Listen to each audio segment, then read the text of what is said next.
Magandang umaga mga bata! Ngayong araw na ito ating talakayin ang mga pansariling gawain na nakabubuti sa kapaligiran.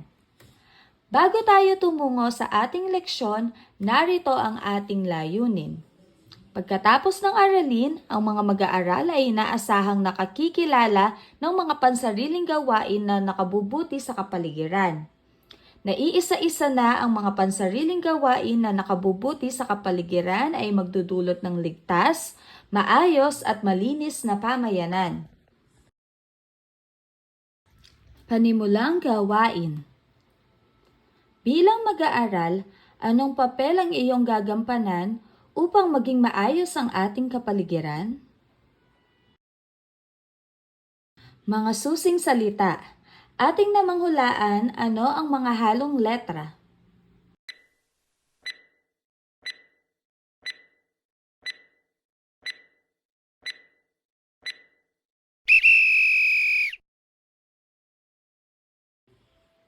Tama, ito ay kapaligiran. Isang lugar o kondisyon na kung saan ang isang tao, hayop at halaman ay nabubuhay. Ating naman hulaan ang susunod na halong letra.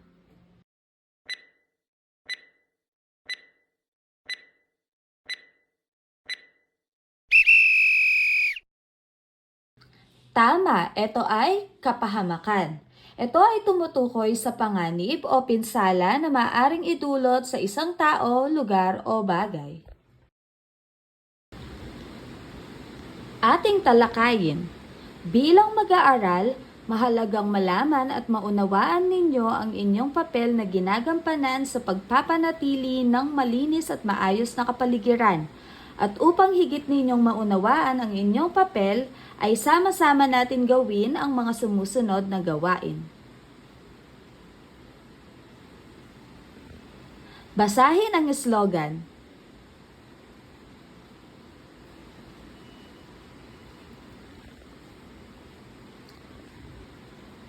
Ano ang nilalaman ng slogan?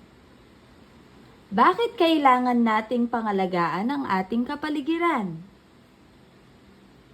Ano ang dapat mong gawin upang mapangalagaan ang ating kapaligiran? Bukod sa inyong mga nabanggit, ano pa ang dapat mong taglayin upang mas lalo mo pang mapangalagaan ang ating kapaligiran? Bakit mahalaga ang pagkakaroon ng disiplina sa paggamit ng ating kapaligiran? Ano ang maidudulot nito sa atin?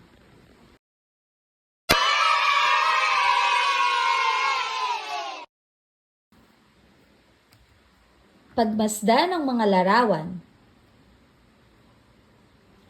Ano-anong gawain ang ipinapakita ang nakabubuti sa ating kapaligiran?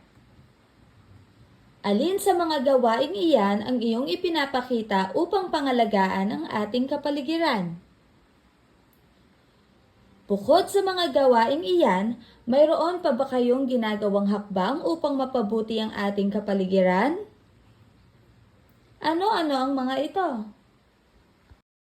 Para sa ating pangkatang gawain, ang unang pangkat at ikatlong pangkat, ipakita sa pamamagitan ng poster ang mga gawain ninyo na nakatutulong sa ating kapaligiran.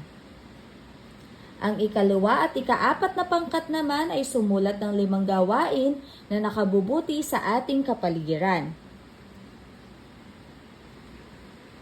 Paglalapat. Sumulat ng 5 gawaing nakabubuti sa ating kapaligiran. Ilagay ito sa puno ng buhay. Ano nga ba ang natutunan nyo sa ating leksyon? Ano ang mga hakbang na ginagawa mo upang mapabuti ang ating kapaligiran?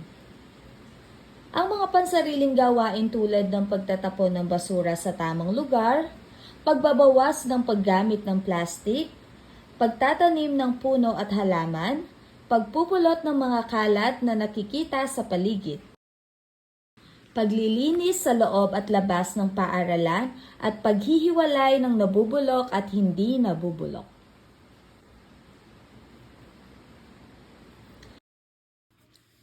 Para sa inyong gawain, Iguhit sa sagutang papel ang masayang mukha kung tama ang isinasaad ng pangungusap, at malungkot na mukha naman kung mali. Unang bilang, tumutulong ako sa paglilinis sa loob at labas ng paaralan. Ikalawang bilang, pinupulot ko ang mga kalat at itinatapon ko ito sa ilog malapit sa aming tahanan. Ikatlong bilang, sinisigurado ko na mapaghihiwalay ko ang nabubulok at hindi nabubulok na basura bago ko ito itapon sa tamang lugar. Ikaapat na bilang, tumutulong ako sa pagtatanim ng mga puno at halaman sa aming pamayanan. Ikalimang bilang, pinupulot ko ang mga basurang aking nakikita sa loob at labas ng aking paaralan. Ayun lamang po, maraming salamat. Sana ay may natutunan kayo sa ating leksyon.